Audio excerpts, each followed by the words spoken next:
नमस्कार, मी डॉक्टर मनीष पाठक.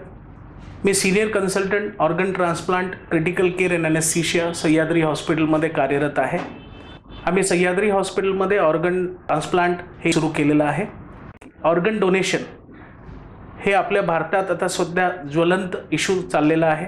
तरी काही कारणावस्तव ह्या गोष्टी जसं पाहिजे तसं घडत नाही. ह्या गोष्टीसाठी आपल्याला काही करता येईल. हॉस्पिटलकडनं, वेगळ्या NGOsकडनं ह्याच्यासाठी आपले प्रयत्न चालू आहेत. तर ऑर्गन डोनेशन कधी, कुठे, कोण करू शकतं ह्याच्याबद्दल मी तुम्हाला माहिती देईल. तर जो पेशंट ICUमध्ये ॲडमिट आहे, त्या पेशंटचे मेंदू मृत पावलेले आहे, ह्याला मेडिकल लँग्वेजमध्ये ब्रेन डेथ असं म्हणलं जातं. तेच पेशंट फक्त ऑर्गन डोनेट करू शकतात. जर एखादा पेशंट कोमामध्ये असेल, परमनंट व्हेजिटेटिव्ह स्टेटमध्ये असेल, तर ते पेशंट ऑर्गन डोनेट करू शकत नाही. त्याच्याबरोबरच मेडिकल सोशल वर्कर प्रत्येक हॉस्पिटलला असतात. ते ग्रीफ काउन्सिलर म्हणून म्हटले जातात. ते नातेवाईकांशी संवाद साधतात आणि त्यांना आपला पेशंट हा ब्रेन डेथ झाला आहे, तर त्याच्या पुढे काय हे समजून सांगितलं जातं. आणि त्यावेळेस आपल्यासमोर एक पर्याय येतो, म्हणजे ऑर्गन डोनेशनचा, अवयवदानाचा. डोळे दान करायला सगळे तयार असतात, कारण पेशंट मयत झाल्यावर सुद्धा ते दान करू शकतात. पण पेशंट हयात असताना ज्या पेशंटचे मेंदू मृत पावलेले आहे, त्या पेशंटचं अवयव दान करणं हे त्यांना समजून सांगणं खूप महत्त्वाचं असतं. ब्रेन डेथ म्हणजे काय? ब्रेन डेथ म्हणजे पेशंटचा मेंदू मृत पावला. मृत पावला म्हणजे काय? कुठलीच फंक्शन मेंदूचं काम करत नाही. आपण कसं ओळखतो? तर ह्याच्यासाठी काही स्पेसिफिक चाचण्या असतात, जे पेशंटला बेडसाईड करावे लागतात. ते चाचण्या केल्यावरच तो एक्सपर्ट डॉक्टर हा पेशंट ब्रेन डेथ आहे असं घोषित करू शकतो. ग्रीफ काउन्सिलिंग म्हणजे पेशंटच्या नातेवाईकांना समजून सांगणं की मेंदू मृत पावणं म्हणजे ब्रेन डेथ ही काय वस्तुस्थिती आहे. त्याच वेळेस जेव्हा नातेवाईक आपल्या पेशंटजवळ येतो आणि पेशंटला बघतो, त्यामुळे त्याला समजून सांगणं की हा पेशंटचं हृदय अजून चालू आहे, त्याचे ब्लड प्रेशर आहे पण ते औषधांमुळे आहे, त्याचा श्वासोश्वास आहे ते व्हेंटिलेटरमुळे आहे, हे खूप गरजेचं आहे. त्याच्यानंतर एखादे पेशंटचे नातेवाईक तयार होतात अवयवदान करायला. ऑर्गन डोनर किंवा एका डोनर मॅनेज करताना किंवा मेंटेन करताना पेशंटचं टेम्परेचर नॉर्मल ठेवावं लागतं. दुसरं महत्त्वाची गोष्ट म्हणजे पेशंटचं हृदय चालू असतं. मग हृदय थांबतं ते वेगळी गोष्ट आणि ब्रेन थांबतं ती वेगळी गोष्ट. बरेचदा एखाद्या पेशंटचे नातेवाईक आपल्याकडे येतात आणि म्हणतात की पेशंटचा हात आणि पाय हलतायत. असू शकतं, हे होऊ शकतं. पण त्यासाठी काही चाचणी, ज्याला आपण इंग्लिशमध्ये ॲपनिया टेस्ट असं म्हणतो, ते केल्यानंतर तुमचं ब्रेन डेथ टेस्टिंग कन्फर्म होतं.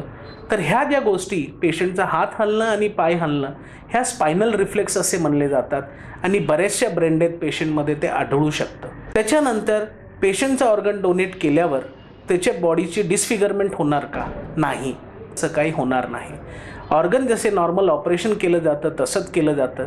ऑपरेशन केल्यावर जसे स्किन सुचर घेतले जातात तसं घेतलं जातं आणि हे नातेवाईक त्यांच्या नियमित रीतीप्रमाणे ते त्यांचं पेशंटचं अंतिम संस्कार करू शकतील. आता बरेचसे पेशंट ॲक्सिडेंटचे आपल्याकडे येतात.